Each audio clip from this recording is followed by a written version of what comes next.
So, good afternoon, everyone. Today we are going to cover nomenclature of fused heterocycles. Uh, this is not that much important for your competitive examination like GPAT and NIPER, but there are may chances of they may ask you the questions from this portion also, and it will help you to understand medicinal chemistry also. So that's why I thought that I need to cover these portions. So that's why I am recording this lecture for you people. So try to watch this video as it is available to you. So in as we have covered in live classes, it is of a single heterocycle, right? And this is a nomenclature of fused heterocycle. It means that they are talking about the two rings are fused, right? Two rings like this. A simple example if we take.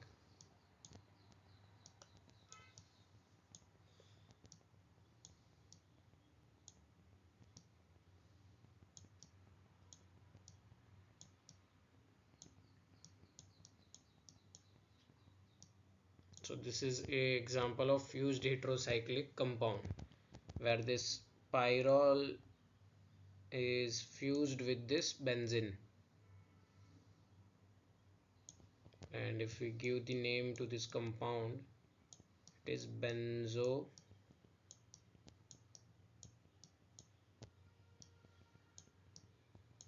bpyrrole.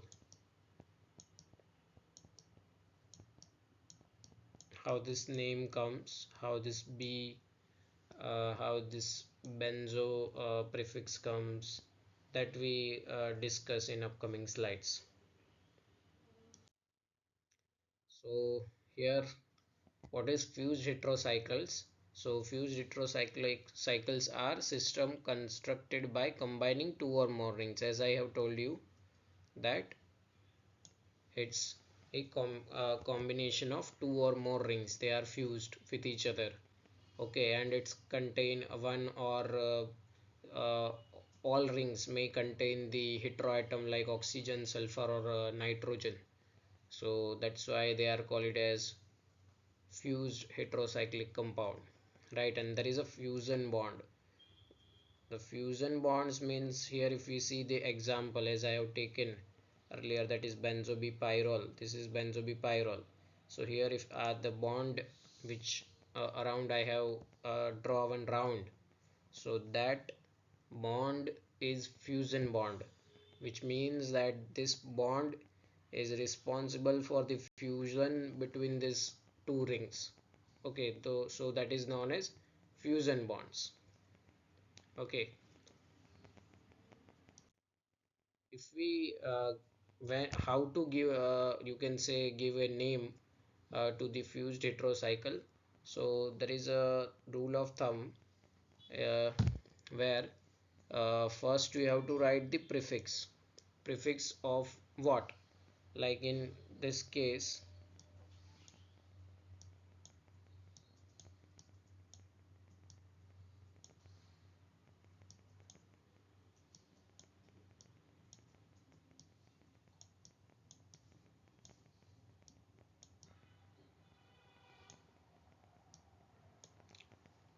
this the name of this compound is benzo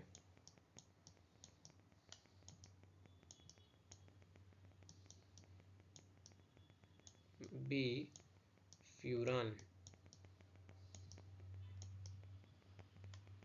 Okay, benzo bifuran.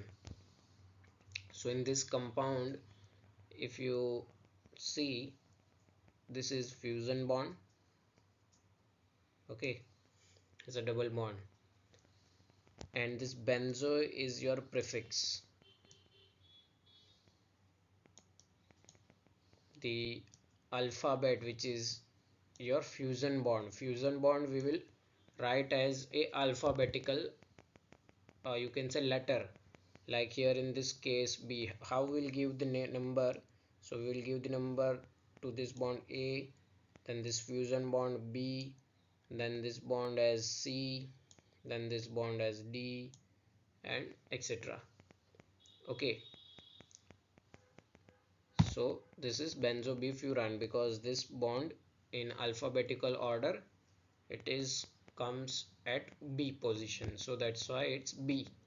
And the base component, so now this benzene is a attached component, which means that the ring other than you can say other than the main heterocycle, this is considered as main heterocycle.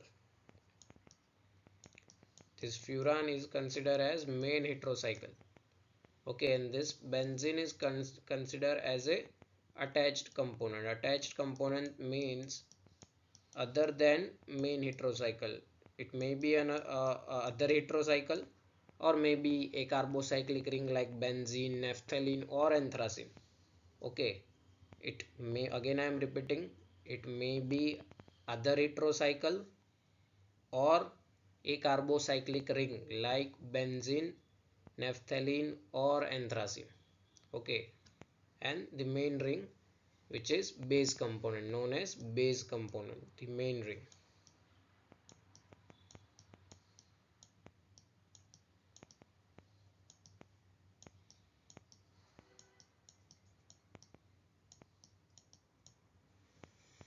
Okay, we'll take some more examples so it will get clear to you.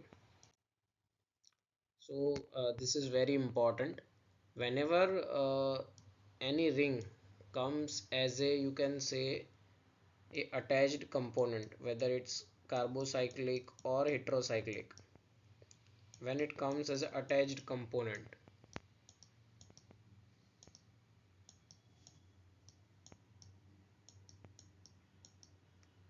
so how you have to name that, right? And this attached component is come first, it's as a prefix,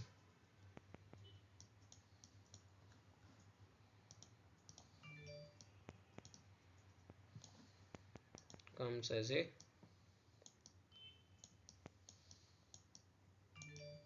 prefix. Okay, so if furan is a attached component, which means that furan is a secondary ring, or you can say attached ring, or other than main heterocycle. I will also cover the rules that how you will decide which one is main heterocycle, and which, or you can say a base component or a main heterocycle, and which one will be considered as a attached component. Okay, that we will cover. But if it is in a attached, as a attached component, then it will comes as a prefix, and then that prefix for furan is furo, for the thiophene it's thiino, for the pyridine it's pyrido, then for pyrrole it's pyrrolo, for imidazole it's imidazo, and for quinoline it's quino. You have to remember this much names, it is enough. This you can say 6 or 7 prefixes, and it's very easy from the its heterocyclic name itself. Just you have to you can say this an is replaced with the o. Same here in case of pyridine, the INE is replaced with O. Here in case of thiophene, this ophan is you can say replaced with ino. Okay, so remember this prefixes, it's very important. Now here, as I have first, we can say a first rule, that when a heterocycle is fused with a carbocyclic ring, like here in this case, this one is carbocyclic ring.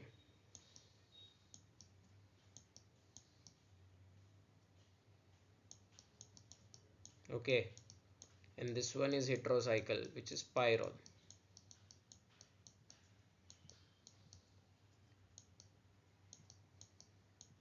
So this pyrrole will be considered as a main ring or a base component. Okay, whatever you say, main ring or a base component. And this benzene, always a carbocyclic ring, whenever it is fused with the heterocycle, always that carbocyclic ring will consider as a attached component.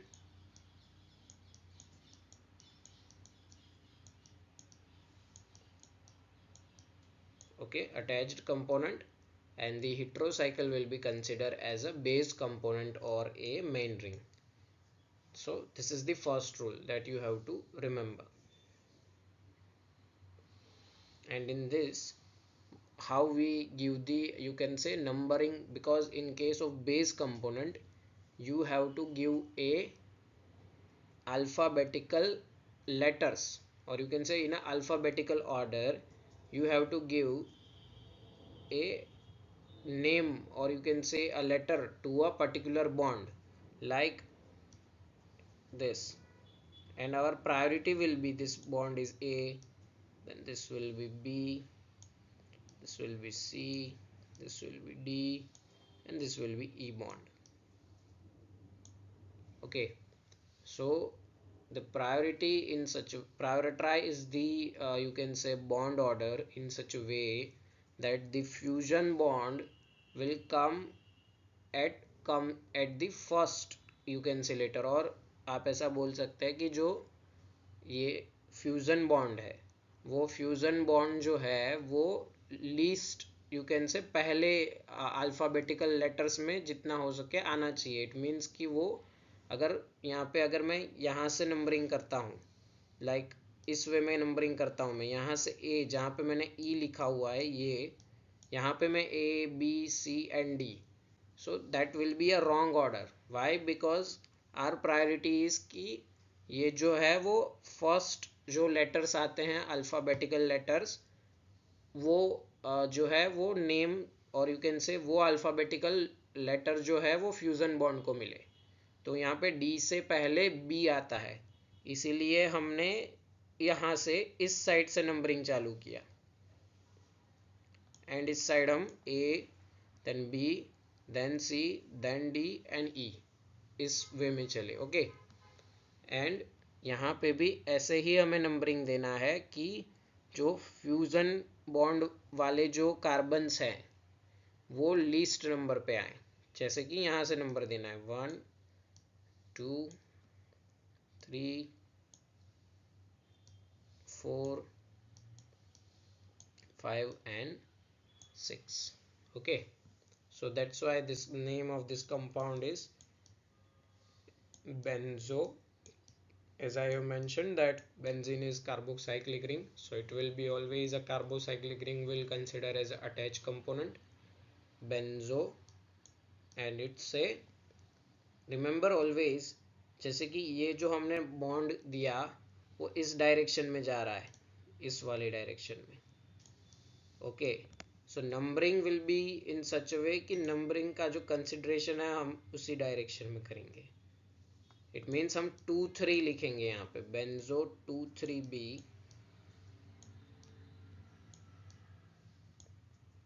Pyro.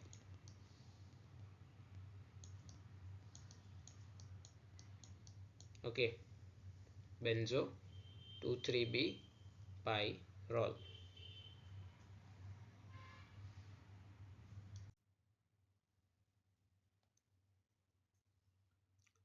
So as I have considered this in the uh, previous slide, so these are the set of rules that I have already discussed. So here, as I have mentioned, that whatever the you can say heterocycle, or you can say your base component or your main ring, जो main ring के जो bonds है उन्हें आपको A B C D alphabetical letter से denote करना है, and denote that in such a way कि जो फ्यूज़न बॉन्ड है, फ्यूज़न बॉन्ड ये वाला जो ग्रीन किया हुआ है, वो fusion bond least alphabetical you can say letter पे आए, जो कि, और यू कैन से कि ऐसा अल्फ़ाबेटिकल लेटर आए जो कि ए बी सी डी में जो है वो पहले आ जाता है. ओके, सो हियर इसीलिए हमने यहाँ से नंबरिंग दिया, क्योंकि ये वाला जो बॉन्ड है ग्रीन वाला वो फ्यूजन बॉन्ड है, हम यहाँ से भी ऐसे ए जो मैंने मेंशन किया A B then C then D and E ऐसे भी दे सकते थे. सो यहाँ पे D आता, but the nomenclature rule is कि ये लीस्ट यू कैन से ऑर्डर में आना चाहिए, मतलब कि सबसे कम जो यू कैन से, और जो स्टार्ट में आता है वैसे alphabetical you can say letter पे आना चाहिए. ओके, सो इसीलिए यहाँ पे बी हमने कंसिडर किया और इस वे में बॉन्ड की नंबरिंग की है, और ये हर किसी के लिए कॉमन है. सो यहाँ पे इसीलिए बेंजो बी पायरोल. ओके, और इसे हम कॉमन नेम बोलते हैं indole. Okay, there are some more examples. So यहाँ पे भी आप देख सकते हैं, ये this one is thiophene. So here base component is thiophene, and always remember that base component जो भी रिंग होगा, जो मेन रिंग होगा, वो हमेशा लास्ट में उसका नेम आएगा, और जो अटैच्ड कंपोनेंट है उसका आगे प्रीफिक्स आएगा. जैसे कि हमने बेंजो बोला, अगर नेफ्थेलिन है तो नेफ्थो, और यू कैन से नेफ्थेलिन है तो हम बोलते हैं नेफ्थो, और यू कैन से पायराजीनो. ओके, देन बेंजीन है तो बेंजो बोलेंगे. ओके, एंड दी लास्ट में जो रिंग है उसका लेटर एज इट इज आएगा. Okay,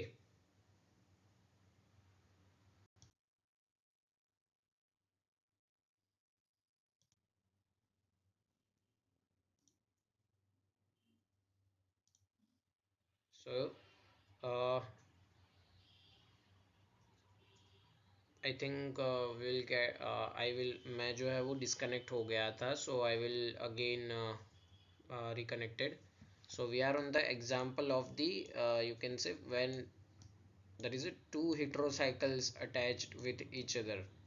Okay, fused with each other. So in that case हम किसे you can say main heterocycle और base component मानेंगे, और किसे attached component मानेंगे.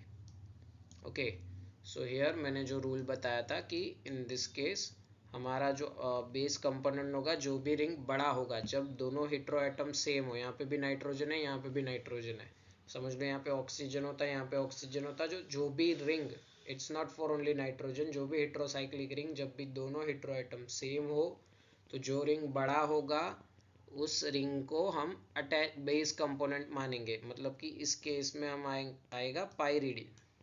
ओके, पायरिडीन को जो है वो हम मानेंगे as a base component, and जो पायरोल है उसके लिए हम लिखेंगे पायरोलो, जो मैंने सफिक्स आगे की स्लाइड्स में अभी अभी थोड़ी देर पहले डिस्कस किया. ओके, तो पायरोल जो है उसे हम मानेंगे, और यू कैन से उसे हम लिखेंगे पायरोलो.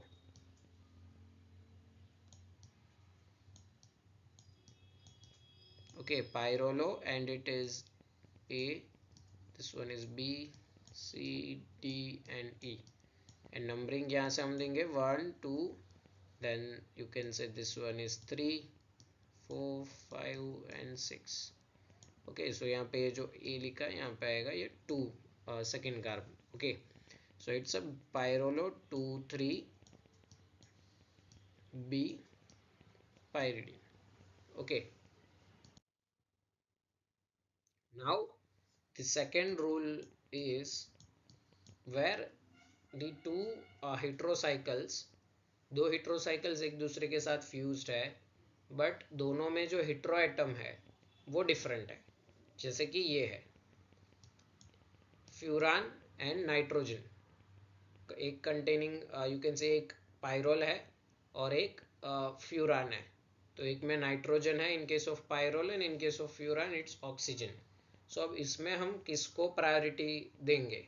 सो इस केस में जो है हमेशा याद रखिए कि जो नाइट्रोजन कंटेनिंग हेट्रोसाइक्लिक रिंग है उसको फर्स्ट प्रायोरिटी मिलेगा. मतलब कि जो nitrogen containing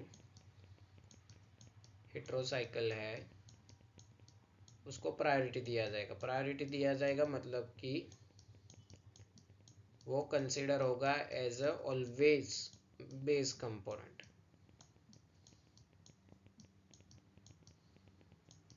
Okay, it will always consider as a base component when the nitrogen containing heterocycle is there. Okay, in previous example, if you remember, both are nitrogen containing heterocycles, but the rule at that place is of the, you can say, ring size. And yeah, one more thing, that rule is also applicable even if the, you can say, a ring size is different. We'll consider it, or you can say we'll take it in upcoming slides also. But in this second rule, if nitrogen containing heterocycle is there, we have to give it as a base component, or we have to give it priority as a base component, like here in this case, right? We are giving pyrrole as a base component and furan as a attached component. Okay, so if you see here, in case of furan, we are considering furan as a base component. So what will be the name of this, you can say, compound B? यहाँ पे हम numbering देंगे. So pyrrole will be as a, you can say, suffix, and it's furo, and it's a furo B, right? It's a furo B pyrrole. Okay, so we are giving pyrrole as a base component because it's contain nitrogen. But if यहाँ पे एक अब आता है rule number 3, कि जब ऐसा हो कि दो heterocycles हैं, fused हैं, but it any of the neither of the heterocycle not contain any, you can say, nitrogen. Okay, कोई भी heterocycle में जो है वो नाइट्रोजन नहीं है, जैसे कि यहाँ पे एक थायोफिन है और एक फ्यूरान है. ओके, सो इन दोनों के केस में जो प्रायोरिटी जो है वो इस ऑर्डर में होगी कि सबसे पहली प्रायोरिटी ऑक्सीजन कंटेनिंग हेटेरोसाइकिल को मिलेगी. First priority will be given to oxygen containing heterocycle, and the second priority will be given to sulfur containing heterocycle. Mostly in our, you can say, pharmaceutical compounds, they mostly contain heterocycles with the heteroatoms like nitrogen, oxygen and sulfur. These are the most present one. Okay, so always remember that oxygen containing heterocycle will be considered as a base component or a main ring, and the other one, fused heterocycle, will be considered as a attached component. Okay, now as this rule I have already covered in the previous slide, where I have taken the example of the fused heterocycle of the pyridine and the pyrrole. Okay, so here it is a fused heterocycle of pyrene and you can say furan. Okay, or you can say dihydrofuran. Okay, so here, as I have mentioned in previous slide also, that this big heterocycle, because as it this heterocycle both contain the same heteroatom, so we'll give the priority as a base component to the big heterocycle. Okay, and the small heterocycle will be considered as a attached component.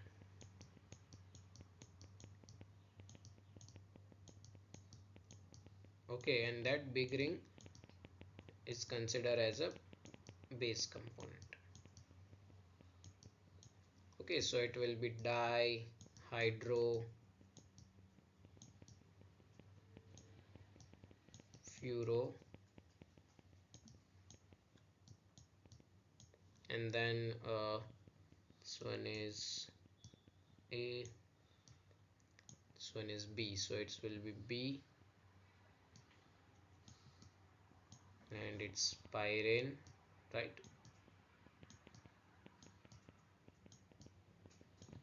And if you give the numbering to this fur it will be 1, this is 2, this is 3. So ये जो चीज़ मैं बता रहा था आपको कि इसकी जो डायरेक्शन है वो ऐसे नंबरिंग हम 1 2 3 देन 4 एंड 5 दे रहे हैं, राइट। बट ये जो नंबरिंग है,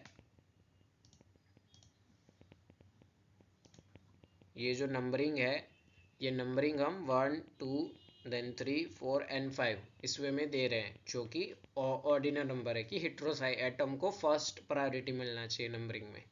और जो हम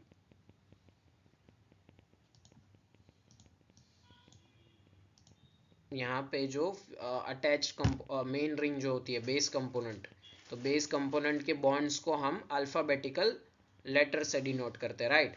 सो यहाँ पे भी जो हेट्रोएटम वाला बॉन्ड है वो पहले अल्फ़ाबेट से, मतलब कि ए से डिनोट होगा, फिर उसके बाद का बी, देन सी, ऐसे हम सारे बॉन्ड्स को अल्फ़ाबेट से डिनोट करेंगे।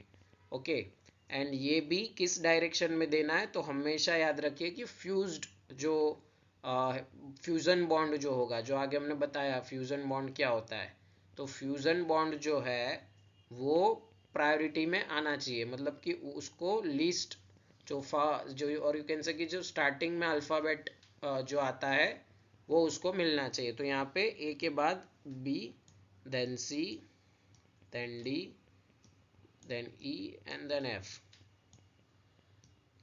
ओके, सो इसका जो नाम होगा डायहाइड्रोफ्यूरोपाइरेन, बट यहाँ पे 3 2 होगा, क्यों? क्योंकि ये नंबरिंग इस वे में जा रहा है, लेकिन जो हम बॉन्ड का जो नंबर दे रहे हैं, बॉन्ड को जो अल्फ़ाबेटिकल ऑर्डर दे रहे हैं वो इस डायरेक्शन में जा रहा है।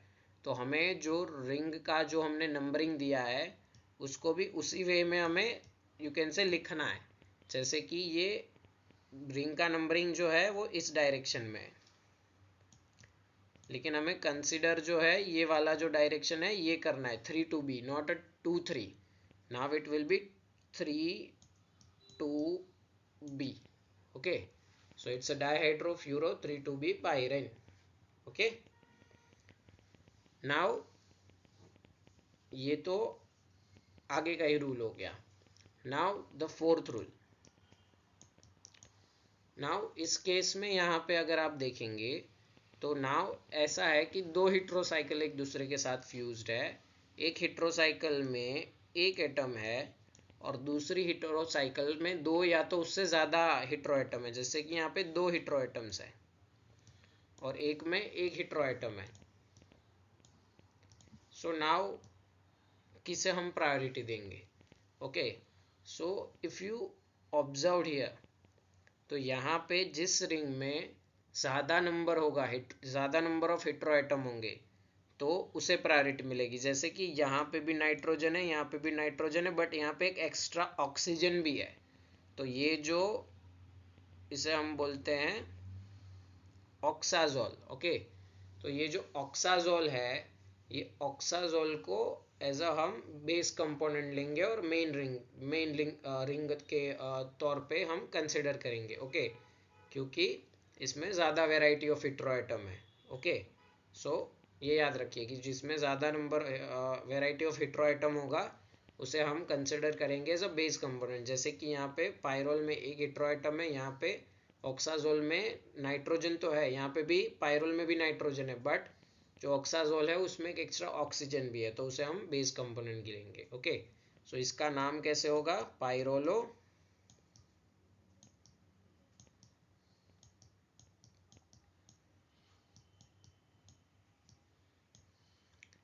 एंड इट इज ऑक्साजोल एंड यहाँ पे अभी जैसे कि ये वाला जो हमारा बेस कंपोनेंट होता है, एज आई मेंशन कि उसके बॉन्ड्स को हम अल्फ़ा बेट से डिनोट करते हैं, और सबसे कम अल्फ़ाबेट जो है वो स्टार्टिंग वाला अल्फ़ाबेट जो है वो फ्यूज़न बॉन्ड को मिलना चाहिए। ओके, और जो डिनोट करना शुरू करेंगे वो हम जो प्रायोरिटी जिस हेट्रोएटम को देते हैं उस हेट्रोएटम के बॉन्ड से शुरू करेंगे। ओके, सो ये याद रखिएगा। तो यहाँ पे A B as I mention कि ये fusion bond least you can say, और यू कैन से स्टार्टिंग के जो अल्फ़ाबेट है उस पर आना चाहिए, इसलिए मैं ना कि इस साइड जाके I am considering this side, क्योंकि यहाँ पे ये फ्यूजन बॉन्ड जो है वो है. Okay, so A B, then this C and D and this one is E. And numbering यहाँ पे हम देंगे 1, दिस इज 2, 3, 4 एंड 5. ये जो एज यूजुअल आप देते हो वैसे ही देना है. ओके, नाउ ये जो डायरेक्शन है वो हम इस डायरेक्शन में हमने बॉन्ड के अल्फ़ाबेट को बॉन्ड्स को अल्फ़ाबेट से डिनोट किया हुआ है इस डायरेक्शन में, क्योंकि फ्यूजन बॉन्ड इस डायरेक्शन से आ रहा है. सो यहाँ पे भी हमें चेंज करने की ज़रूरत नहीं है, हमें 2 3 ही रखना पड़ेगा. ऊपर के एग्जाम्पल में मैंने क्यों चेंज किया, बिकॉज कि जो हम अल्फ़ाबेट से डिनोट कर रहे हैं बेस कंपोनेंट के बॉन्ड्स को, वो और जो हमारे अटैच कंपोनेंट के रिंग के नंबर है वो दोनों डिफरेंट डायरेक्शन में, इसलिए यहाँ पे मैंने 2 3 की जगह पे 3 2 भी लिखा है. लेकिन यहाँ पे क्योंकि दोनों एक ही डायरेक्शन में है, नंबरिंग एंड दी बॉन्ड को जो हमने अल्फ़ाबेट से डिनोट किया है, तो वो हमें चेंज करने की ज़रूरत नहीं है, तो वो हम लिखेंगे 2 3 B. Okay, so it's a pyrrolo 2 3 B oxazole. Okay, so as I have mentioned, ये आप देख सकते हैं. ओके, ये जो है वो मैंने आगे ऑलरेडी पूरा एक्सप्लेन कर दिया है. So remember it, it is very important, very very important. Okay,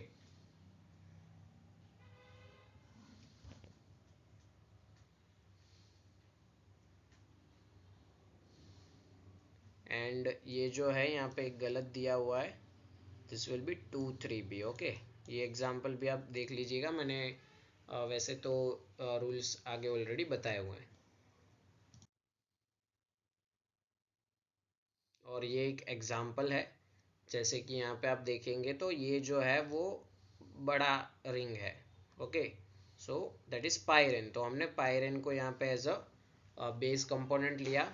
and this furan, ये फ्यूरान जो है वो एज अ अटैच कंपोनेंट है. ओके, मेन रिंग नहीं है, तो उसके बॉन्ड्स उसका जो यू कैन से उसे हमने नंबरिंग दिया है, और जो हमारा मेन कंपोनेंट है और बेस कंपोनेंट है और मेन रिंग है उसको हमने बॉन्ड से डिनोट किया हुआ है. ओके, और अल्फ़ाबेटिकल लेटर से डिनोट किया हुआ है जो मेन रिंग के बॉन्ड्स है उसको.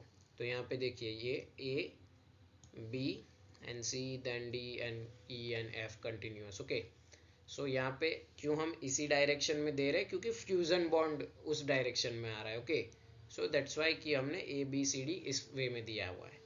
ओके, सो ये होगा पायरेन और ये होगा फ्यूरो. सो यहाँ पे ये आ गया फ्यूरो, और क्योंकि यहाँ पे ये सेचुरेटेड सिस्टम है, फ्यूरान में 2 डबल बॉन्ड्स होते हैं लेकिन इसमें एक है, सो दैट्स वाई यहाँ पे 2H क्यों लिखा है, क्योंकि वो डबल बॉन्ड और यू कैन से फ्यूरान को जो है वो रिडक्शन करके वहाँ पे 2 हाइड्रोजन्स अटैच्ड है, इसलिए यहाँ पे 2H लिखा. और इसको आप डाई हाइड्रो फ्यूरो भी लिख सकते हो. ओके, 2H की जगह पे यहाँ पे आप डाई हाइड्रो भी लिख सकते हो. ओके, एंड यहाँ पे ये जो नंबरिंग पोजीशन है यहाँ पे अटैच्ड है मिथाइल 5th पोजीशन पे. ये मैं आगे बताता हूँ कि कैसे है, बट रिमेंबर दिस, जो हमने आगे लिया है उसी का है. ओके, और मैं बता ही देता हूँ. तो हेट्रोसाइकिल में क्या होता है कि नंबरिंग हम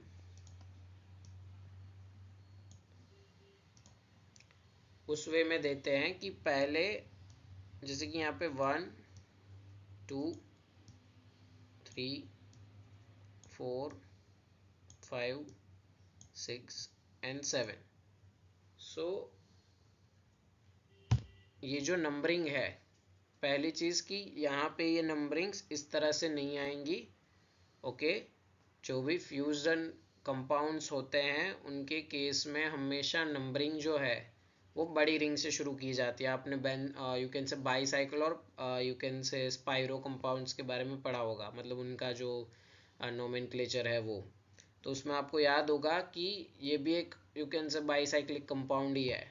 तो इनके केस में यहाँ पे ये जो रिंग को नंबरिंग जो शुरू होनी चाहिए वो बड़ी रिंग से होनी चाहिए। यहाँ पे ये एग्जाम्पल में छोटी रिंग से किया गया है। सो ये याद रखिएगा कि ये गलत है। आपको बड़ी रिंग से नंबरिंग दे के फिर जो फ्यूजन कार्बन है उनको नंबरिंग देना है। ओके, ये याद रखिएगा। बाकी ये मैंने हाइड्रोजन्स का बताया और ये मिथाइल की पोजीशन है। तो जो भी सब्स्टिट्यूएंट आता है तो आपका जो पूरा भी जो यू कैन से फॉर्मूला बन गया वो कुछ ऐसा है कि पहले आपका सब्स्टिट्यूएंट आएगा, जो भी सब्स्टिट्यूट है वो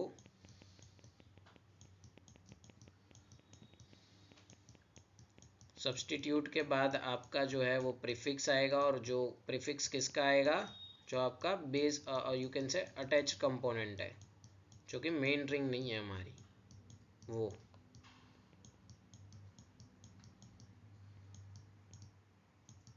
उसके बाद आपका फ्यूज़न बॉन्ड आएगा, विच इज़ की जिसे हम बी लिखते हैं, या मोस्टली वो बी या तो सी पोजीशन पे ही आता है, क्योंकि हमारी जो रिंग्स है वो मैक्सिमम 5 या 6 bond you can say member की ही होती है। So mostly it will be on B और सी। फिर हमारा फ्यूज़न बॉन्ड आएगा,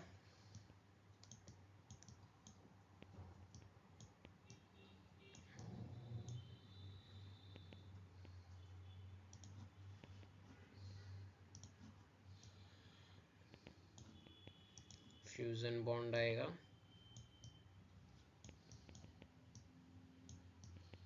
एंड फ्यूज़न बॉन्ड के बाद लास्ट में आएगा हमारा सफिक्स, जो कि हमारी मेन रिंग होगी, उसका नाम आएगा, बेस कंपोनेंट का नाम। अगर पायरिडीन हो तो पायरिडीन, पायरोल हो तो पायरोल, फ्यूरान हो तो फ्यूरान, थायोफिन हो तो थायोफिन, क्विनोलिन हो तो क्विनोलिन, ऐसे। ओके, सो यहाँ पे हमारा आएगा बेस। ओके, बेस मीन्स की base component, not that base.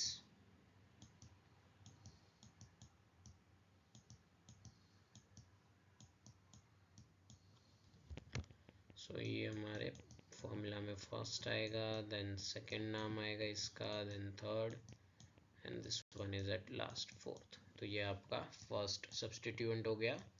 ये आपका जो है वो यू कैन से प्रीफिक्स हो गया, दैट इज अटैच कंपोनेंट। ये आपका अल्फाबेट हो गया, and this one is your base component. Okay,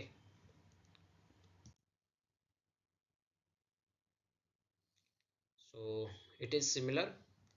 okay, अब यहाँ पे जो है, यहाँ पे देखिए दो रिंग्स है, एक पाइरिडीन है, पाइरिमिडीन है, और एक पाइरिडीन है। तो इनके केस में आप किसे बेस कंपोनेंट गिनेंगे और किसे अटैच कंपोनेंट गिनेंगे। बाकी तो जो रूल्स हैं वो सिमिलर है कि जो भी बेस कंपोनेंट होंगे उसके बॉन्ड्स को हमें अल्फ़ाबेट से डिनोट करना है। ओके, और जो अटैच कंपोनेंट है उसके उसको जो है हमें नंबरिंग करनी है। ओके, और वो किस वे में करनी है कि जो फ्यूज़न बॉन्ड है वो लिस्ट पे आए, और इसमें भी सेम वे में कि उस वे में अल्फ़ाबेटिकल ऑर्डर में डिनोट करना है कि उसका जो फ्यूज़न बॉन्ड है वो जो स्टार्टिंग में अल्फ़ाबेट आ रहा है उससे डिनोट हो। ओके, तो इसमें वो सेम रूल अप्लाई होगा, पर किसे हम प्रायोरिटी देंगे तो इसे देंगे, क्योंकि इसमें दो यू कैन से हेटेरो एटम्स है, रिंग साइज सेम है, दोनों में नाइट्रोजन है, लेकिन इसमें दो है, इसमें एक है। तो क्योंकि variety of hetero atom and इसमें ज़्यादा है इन केस ऑफ पायरिमिडीन, तो इसे हम एज अ बेस कंपोनेंट गिनेंगे।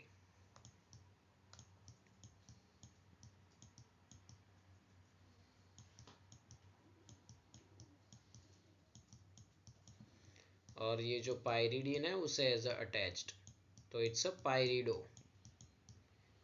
वो उसका सफिक्स आएगा, then it will be maybe it's 1 2, yeah, it's 2 3b. Okay, no sorry, it's a 3 2b, right? So pyrido 3 2b pyrimidine, that will be the name of this compound. Again I am repeating, pyrido 3 2b pyrimidine. Okay, so हमें pyrimidine को as a base component लेना है और इसे as a attach, क्योंकि यहाँ पे variety of heteroatom ज़्यादा है, भले ही रिंग साइज सेम है। तो रिंग साइज सेम है, सेम हेटेरोएटम है, तो जिसमें वेराइटी ऑफ हेटेरोएटम ज़्यादा होगा वो कंसिडर किया जाएगा as a base component. as I have mentioned now, इसके केस में किसे हम प्रायोरिटी देंगे? जब हमारे पास इसमें भी दो हेटेरो एटम्स हैं और इसमें भी दो हेटेरो एटम्स हैं और दोनों में दोनों के दोनों हेटेरो एटम्स नाइट्रोजन है, मतलब कि यहाँ पे पायराजीन है, ये जो रिंग है ये, दिस वन इज पायराजीन,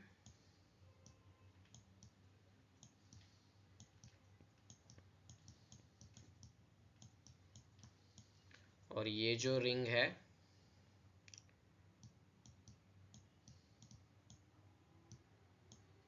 ये है पायरिमिडीन। तो इसके केस में अब हम किसको प्रायोरिटी देंगे? पायराजिन को देंगे कि पायरिमिडीन को देंगे? सो प्रायोरिटी हम पायरिमिडीन को देंगे। क्यों? क्योंकि अगर आप देखेंगे तो यहाँ पे दोनों जो हेटेरो एटम्स है वो एक दूसरे के नज़दीक है, और यू कैन से कि उनकी जो नंबरिंग है वो यहाँ पे अगर आप नंबरिंग देखेंगे तो 1 3 है पोजिशनिंग, और यहाँ पे नाइट्रोजन की पोजिशनिंग है 1 4। सो अगर हम इसका टोटल करें तो ये 4 होता है, और इसका टोटल करें अगर हम तो 5 होता है। ओके, इसका अगर हम पोजीशन जो है एक फोर्थ पे है एक फर्स्ट पे है तो उसका टोटल करेंगे तो 5 होगा। यहाँ पे एक वन फर्स्ट पे है एक थर्ड पे है, तो इसका टोटल करेंगे तो कितना होगा? 4 होगा। ओके, सो 4 जो है वो पहले आता है, तो मतलब उस वे में आप याद रखिएगा कि ये पायरिमिडीन जो है उसको प्रायोरिटी मिलेगा क्योंकि उसके नाइट्रोजन के बीच में डिस्टेंस कम है, और यू कैन से कि वो उनकी जो पोजिशनिंग है वो 1 3 है और इसका 1 5 है, और टोटल करेंगे तो 4 पहले आता है, इसमें 5 बाद में आता है। सो दैट्स वाई पायराजीन जो है उसको हमने as a attached component consider किया है, एंड जो पायरिमिडीन है उसे हमने as a base component consider किया है। यहाँ पे भी सेम अगर आप देखेंगे तो सेम केस है कि यहाँ पे पायरिडेजिन है, अगर फर्स्ट और सेकंड पे जब नाइट्रोजन हो तो उसे हम गिनते हैं पायरिडेजिन। तो यहाँ पे भी अगर आप टोटल करेंगे दिस इज 3, एंड इसका अगर आप टोटल करेंगे तो सेम 5 है, तो दैट्स वाई कि 3 पहले आता है, इसीलिए हम प्रायोरिटी दे रहे हैं पायरिडेजिन को, एंड पायराजीन को एज अ हम अटैच कंपोनेंट कंसिडर कर रहे हैं, और उसे हम लिखेंगे एज अ पायराजीनो। पायराजीन को हम लिखेंगे एज अ पायराजीनो। ओके,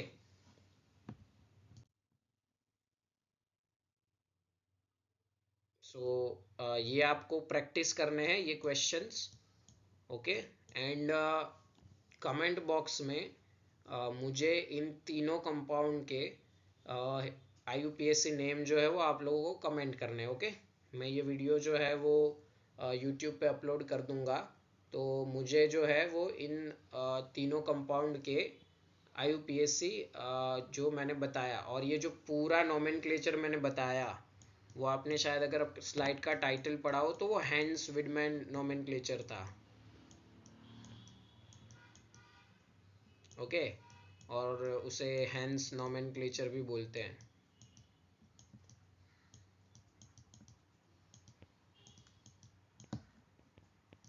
ओके, सो वो था हैंस नोमेनक्लेचर, जो भी मैंने पूरा का पूरा आपको बताया। तो ये तीनों कंपाउंड के आपको क्वेश्चंस प्रैक्टिस करने हैं, ये बहुत इंपॉर्टेंट है। सो जो नोमेनक्लेचर ऑफ फ्यूज रिट्रोसाइक्लिक था वो कंप्लीट हो चुका है, और उसके आगे मैं बीटा एलिमिनेशन रिएक्शन, किसी ने मुझे आई थिंक लाइव लेक्चर में जो ये पूछा था कि सर आप ये कब कवर मतलब उसके बारे में क्वेश्चन पूछा था। So this one is a example of you can से beta elimination reaction. Okay,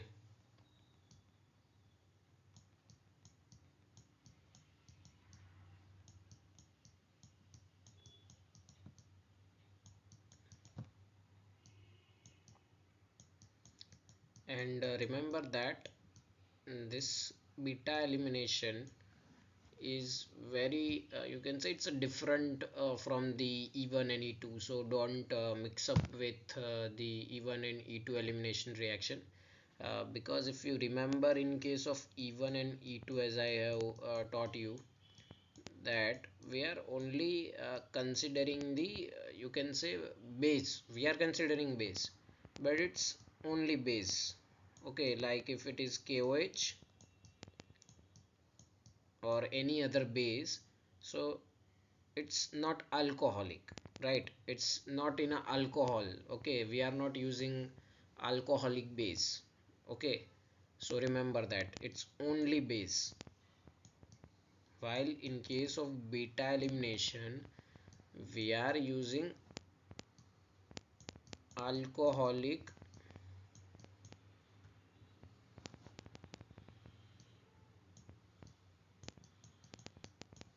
base, like alcoholic KOH, or here they have taken you can say sodium ethoxide. Okay, so whatever base it is, whether it's metal oxides or it's hydroxides. Okay, metal oxide or hydroxide, they both are bases and they are strong bases. Okay, so it's alcoholic base. Here it is only a you can say base only, right? It is not in alcohol, while here this base is taken in alcohol. Okay, so that is the difference. Now ये जो beta elimination reaction है इसे हम beta elimination क्यों बोलते हैं? क्योंकि जो और स्पेसिफिकली ये देखने को मिलता है हमें हैलोजेंस में, जो हैलोजन कंटेनिंग कंपाउंड्स है, ऑर्गेनिक कंपाउंड्स जिसमें हैलोजेंस है। ओके, और उन्हें हम अल्काइल हैलाइड्स भी बोलते हैं। ओके, जो एलिफेटिक कंपाउंड्स है, अल्काइल हैलाइड्स। ओके, सो जिस कार्बन पे, जैसे कि यहाँ पे ये कंपाउंड आपको दिया गया है, तो ये जो ब्रोमीन है जिस कार्बन पे अटैच्ड है, ये वाला कार्बन, ये अल्फा कार्बन है। ये जो डॉटेड है, मैं राउंड कर रहा हूँ यहाँ पे, ये वाला कार्बन, ये वाला कार्बन जो है वो अल्फा कार्बन है। ओके, जहाँ पे हमारा हेलोजन एटम अटैच्ड है, यहाँ पे हेलोजन के केस में ब्रोमीन है। ओके, तो ये अल्फा होगा और ये जो हाइड्रोजन है वो बीटा कार्बन पे, क्योंकि ये कार्बन जो राउंड किया वो अल्फा है, तो ऑब्वियसली कि उसके बाजू वाला ये कार्बन बीटा होगा। और बीटा पे से जो रिमूव होता है वो होता है हाइड्रोजन। ओके, सो बीटा से हाइड्रोजन रिमूव होता है एंड अल्फा से ब्रोमीन, सो दैट्स वाई कि उसे बीटा एलिमिनेशन हम रिएक्शन बोलते हैं। ओके, सो ये याद रखिएगा कि इसे हम बीटा एलिमिनेशन रिएक्शन बोलते हैं। तो इसके केस में जो है यहाँ पे डिहाइड्रो हेलोजिनेशन रिएक्शन होगा और HBr इसमें से रिमूव होगा। ओके, और इसकी वजह से यहाँ पे जो है ये कुछ ऐसे दिखेगा, डबल बॉन्ड बन जाएगा। ओके,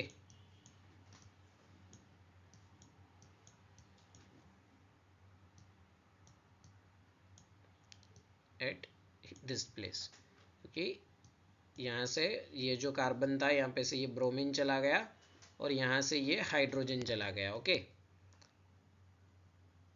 एंड बाकी का जो पूरा सिस्टम है वो ऐसे ही रहेगा। ओके, यहाँ पे दोनों CH3 है।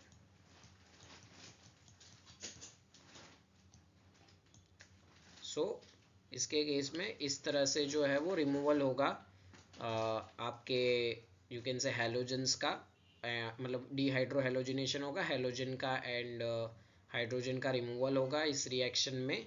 और याद रखिएगा कि हमेशा अल्कोहल होगा विद द बेस, तब ये रिएक्शन जो है वो आप फॉलो करते हैं और इसे हम बीटा एलिमिनेशन रिएक्शन भी बोलते हैं। और इसमें एक और चीज़ जो आपको याद रखनी है वो है सेडजेफ रूल फॉलो होता है। सेडजेफ रूल मैंने आगे के भी एक वीडियो में कवर किया हुआ है।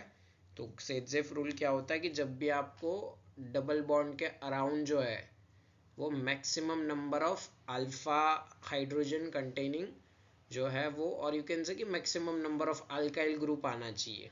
ओके, सो यहाँ पे, और even aromatic aryl group also. तो यहाँ पे देखेंगे तो इस कंपाउंड में एराइल एंड जो you can say aryl and as well as alkyl दोनों ग्रुप प्रेजेंट है. तो दैट्स वाई कि ये आंसर सी जो है वो करेक्ट होगा, जो कि मैंने यहाँ पे बनाया हुआ है. ओके, और there you may have question कि यहाँ पे ये वाला कार्बन है, इसके पास भी तो एक हाइड्रोजन है ना, ये वाला जो मैंने यहाँ पे राउंड किया, तो यहाँ पे भी एक हाइड्रोजन है. तो मैंने वहाँ से, वो भी हम बीटा कंसिडर कर सकते हैं, लेकिन मैंने वहाँ से क्यों रिमूव नहीं किया, because as I have mention कि सेटजेफ रूल को जब आप फॉलो करते हो तो यहाँ पे ये बेंजीन एंड ये पूरा ग्रुप जो है वो उसके लिए अल्फा हाइड्रोजन का सोर्स बन जाता है. Okay, number of alpha hydrogen अगर आप काउंट करोगे. बट इस केस में जो है, जब अगर मैं यहाँ से रिमूव करता हूँ ये जो कंपाउंड है, तो इसके केस में सिर्फ ये एक ही जो है CH2 बेंजीन, यही जो है वो उसके लिए अल्काइल ग्रुप और यू कैन से अल्फा कार्बन का सोर्स बन जाते हैं. इसे हम अल्फा कंसिडर नहीं कर सकते. ओके, और ये स्टेबल भी नहीं होगा. दैट्स वाई हमने कंसिडर किया है सी को. ओके, बिकॉज ये ट्रांस है, तो ये दोनों जो है वो स्टेबल रहेंगे. बेंजीन रिंग एक ऑपोजिट साइड में होगा और दोनों जो मिथाइल ग्रुप्स है वो भी ऑपोजिट साइड में होंगे. ओके, तो इस वे में जो है ये इसमें कंपाउंड बनता है, और इसे हम बीटा एलिमिनेशन रिएक्शन बोलते हैं. सेटजेफ रूल फॉलो होता है. सेटजेफ रूल अगर आपको ना पता हो तो मैंने वीडियो एक अपलोड आगे किया हुआ है, उसे देख लीजिएगा. एंड ये आंसर होगा. ओके, इसका ऑप्शन सी. कैसे आया ये मैंने पूरा आपको एक्सप्लेन किया हुआ है. ओके,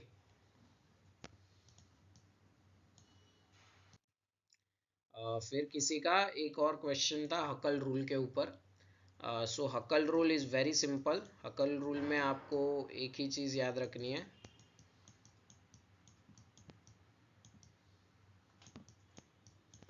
हकल रूल जो है वो एरोमेटिसिटी के लिए है, और उसमें याद रखना है आपको 4n + 2 पाई इलेक्ट्रॉन, ये रूल फुलफिल होना चाहिए. ठीक है. दूसरी चीज़ कि जो भी कार्बन्स है, जो भी एटम, इवन हेट्रोसाइक्लिक भी हो सकता है, तो उसके केस में वो एटम sp2 हाइब्रिडाइज होना चाहिए, सारे के सारे एटम्स. अगर कोई भी sp3 एटम आया, sp3 हाइब्रिडाइज वाला, तो वो वहीं पे कट हो जाएगा. ओके, और एक चीज़ है कॉन्जुगेशन होना चाहिए.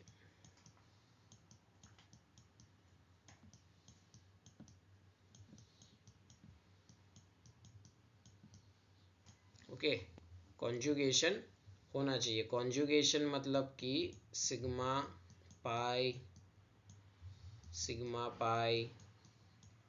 ओके, और कॉन्जुगेशन इस वे में भी हो सकता है कि आपको लॉन पेयर देखने को मिले. मैं एल एन लिख रहा हूँ, lone pair, then sigma, then pi, then sigma, then lone pair. Okay, इस वे में भी जो है वो आपको दिख सकता है, तो वो भी एक कॉन्जुगेशन ही है.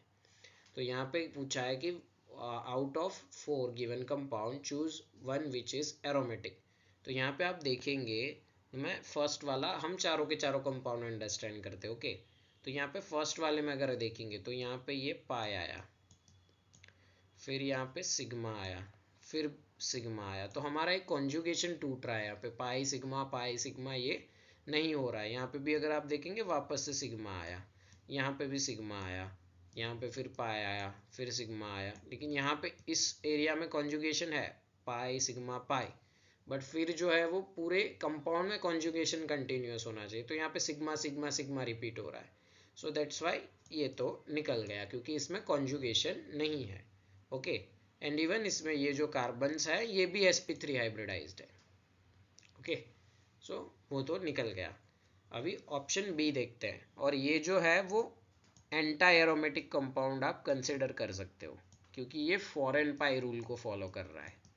ओके, अगर आप यहाँ पे n इक्वल टू 2 डालेंगे तो यहाँ पे इसमें 8 पाई इलेक्ट्रॉन है, तो आपका आंसर 8 होगा। तो इस इक्वेशन से सॉल्व होता है, इसीलिए इसे 4n पाई बोलते हैं। और 4n पाई जो है वो एंटी एरोमेटिक कंपाउंड में होता है, मतलब उसके लिए हम यूज करते हैं, एंटी एरोमेटिक कंपाउंड के लिए।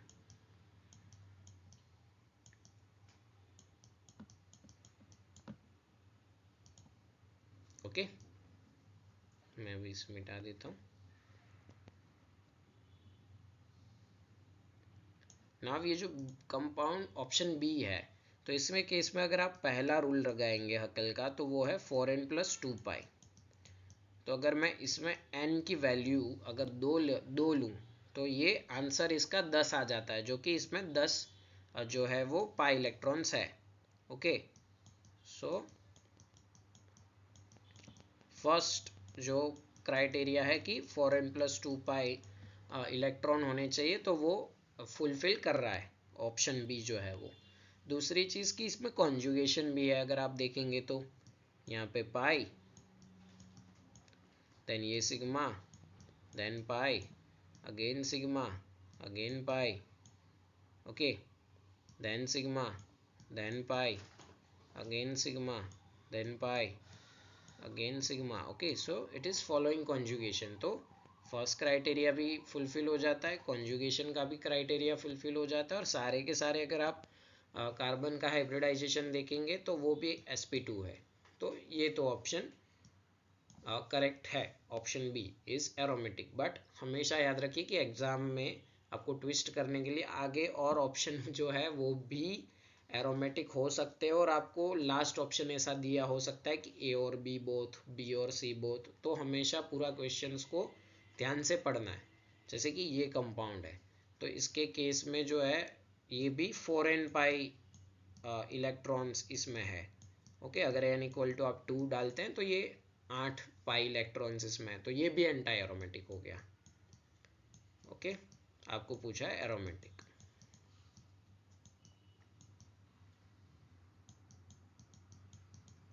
एंड जो लास्ट वाला कंपाउंड है उसके केस में भी अगर आप देखेंगे तो यहाँ से ही पकड़ा जाता है ये। यहाँ पे अगर आप देखेंगे इसमें वैसे 4n प्लस 2 पाई वाला रूल फॉलो होता है, बट अगर मैं यहाँ पे n इक्वल टू जो है वो 1 छोड़ूँ तो ये 6 पाई इलेक्ट्रॉन्स इसमें है, बट यहाँ पे कॉन्जुगेशन नहीं है। और ये कार्बन भी जो है ना, ये वाला राउंड वाला मैंने जहाँ पे राउंड किया वो sp3 हाइब्रिडाइज्ड है।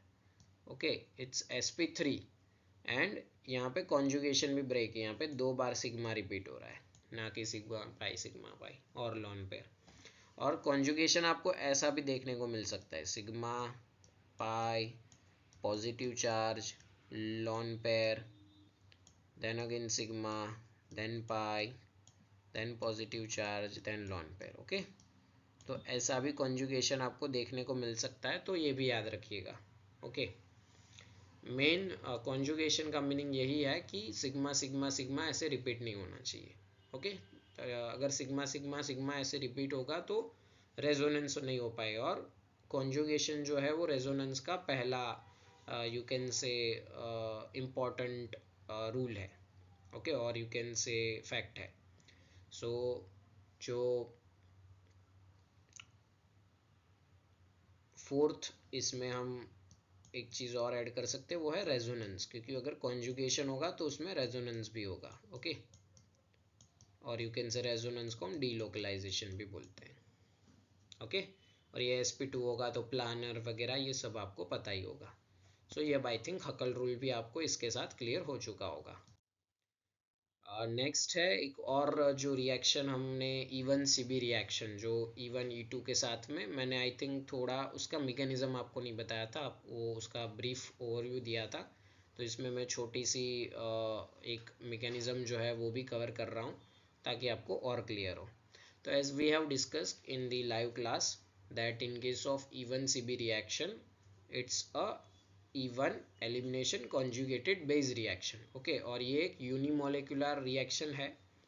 नाम भले ही यूनिमोलिकुलर रिएक्शन है, लेकिन एज आई हैव मेंशन कि इसका ऑर्डर ऑफ रिएक्शन जो है वो 2 है।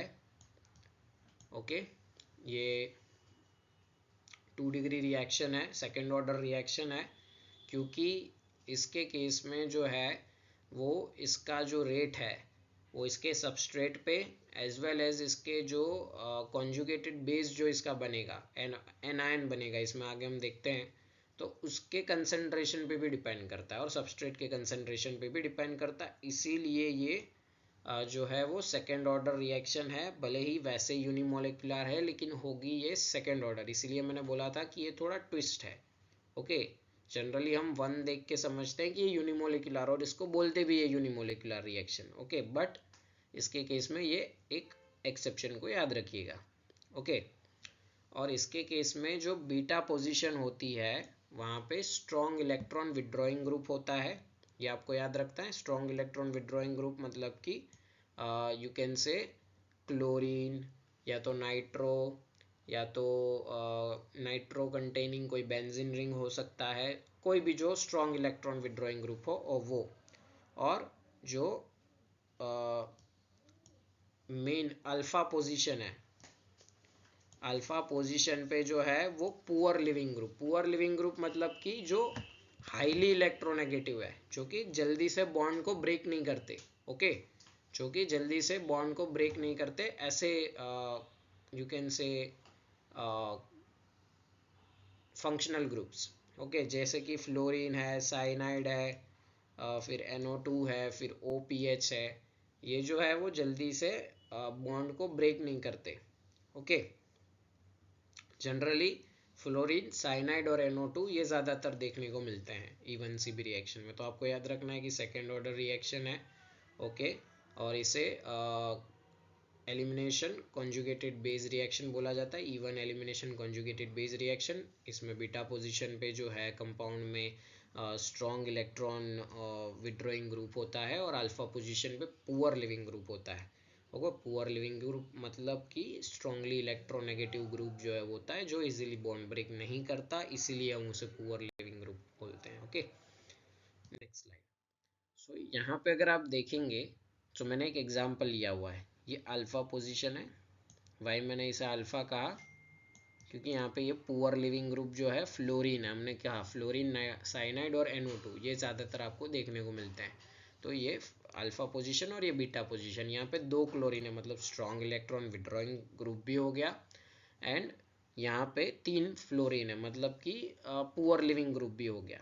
ओके, अब ये जो हाइड्रोजन है, फर्स्ट स्टेप में क्या होता है, जब भी अगर आप ने आपको याद हो तो E1 और E2 रिएक्शन में, जो कि ऑल्सो एलिमिनेशन रिएक्शन थी, उनके केस में जो फर्स्ट इंटरमीडिएट फॉर्म होता था वो कार्बोकेटायन था, जबकि यहाँ पे अगर आप यहाँ पे देखेंगे तो कार्बो एनायन है।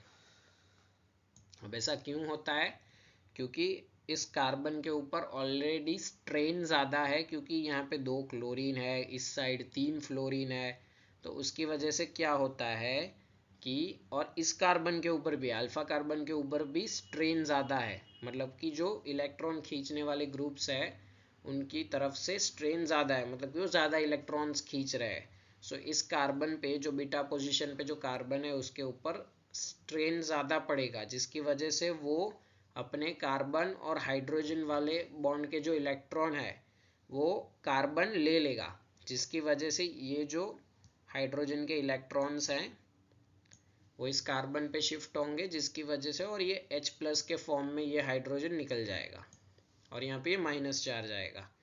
ओके, कार्बन के ऊपर, और इसीलिए यहाँ पे मैंने बताया आपको कि वो कार्बो एनायन फॉर्म होता है, जबकि वहाँ पे कार्बो कैटायन फॉर्म हो रहा था। इवन CB में यहाँ पे कार्बो एनायन फॉर्म होगा, ये याद रखिएगा, और उसी कार्बो एनायन को हम कॉन्जुगेट बेस बोलते हैं। ये एक आप समझ सकते हैं कि एक कॉन्जुगेट एसिड है और उसका ये कार्बो एनायन कॉन्जुगेट बेस बोला जाता है। ओके, क्योंकि यहाँ पे H+ रिमूव हुआ ना, तो ये एक एसिडिक कंपाउंड हुआ, और एसिड का हमेशा कॉन्जुगेट बेस होता है। ओके, और यहाँ पे अभी ये जो आगे का सेकेंड स्टेप है, अब ये स्टेप रेट लिमिटिंग है। वहाँ पे फर्स्ट स्टेप इवन रिएक्शन जो था, इवन रिएक्शन में फर्स्ट स्टेप रेट लिमिटिंग था कार्बोकेटायन फॉर्मेशन।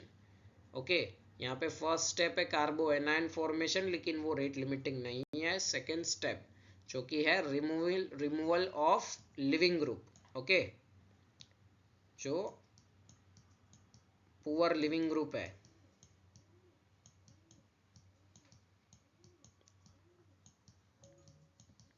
वो रिमूव होगा। ओके, सो यहाँ पे और कैसे होगा, ये लिविंग ग्रुप जो है वो अपने, जैसे कि यहाँ पे मैंने एरो से दिखाया हुआ कि एक फ्लोरीन जो है वो अपने इलेक्ट्रॉन इस कार्बन के पास से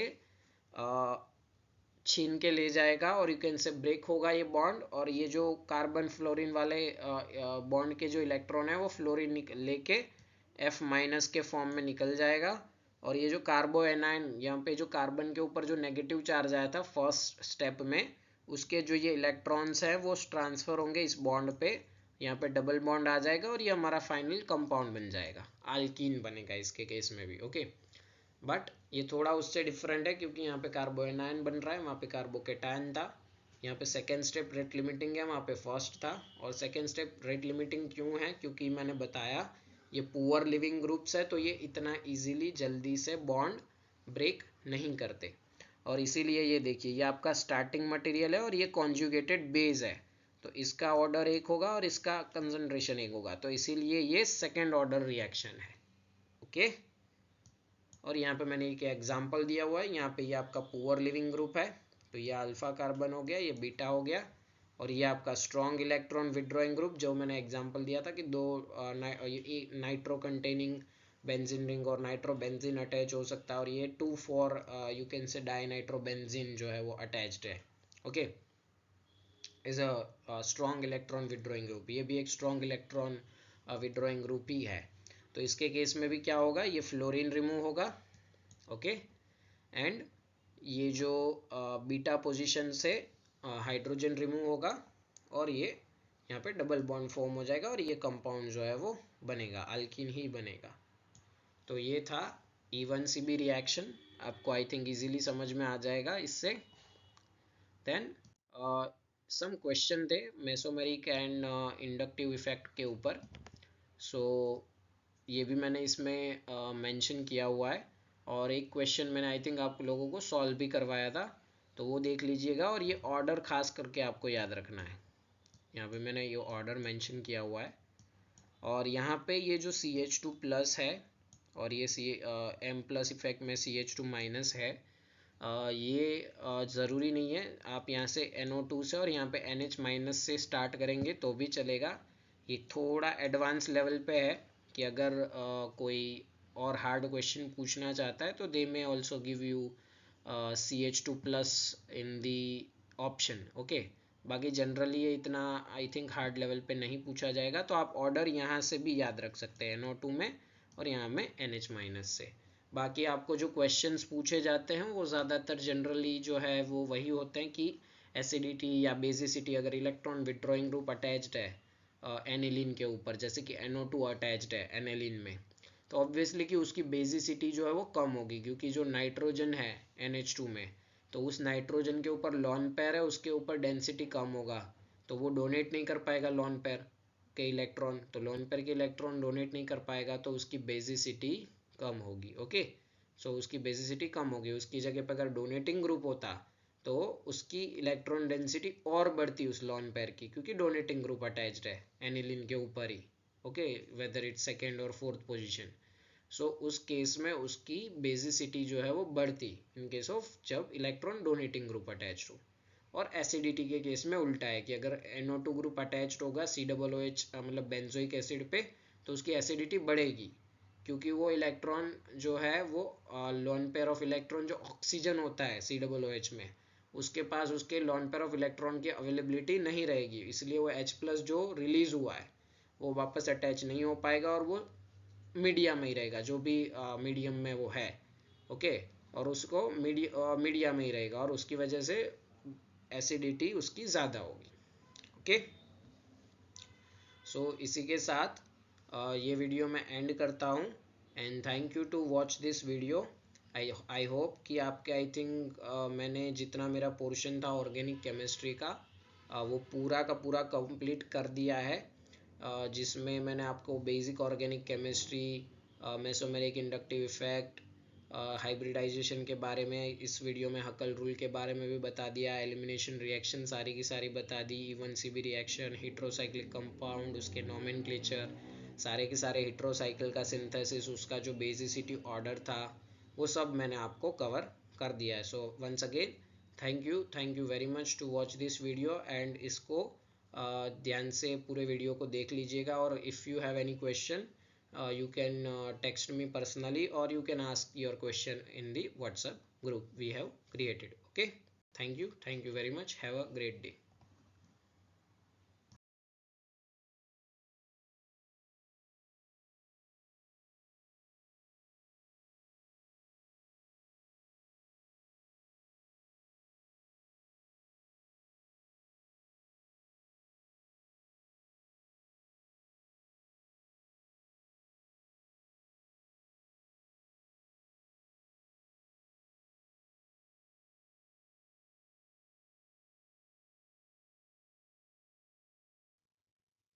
So this is for this video. इसमें और एक चीज़ जो है वो आई थिंक आपको थोड़े से mesomeric effect and inductive effect के कुछ क्वेश्चंस थे तो मेरे पास, तो वो भी मैं इसमें ऐड कर दे रहा हूँ. सो इस पूरे वीडियो को देख लीजिएगा. एंड में मैं ऐड कर रहा हूँ मेसोमेरिक इफ़ेक्ट के कुछ क्वेश्चन और किसी को आई थिंक बीटा एलिमिनेशन पे भी क्वेश्चन था तो उसका भी एक छोटा सा क्लिप इसमें मैं ऐड कर दे रहा हूँ. ओके.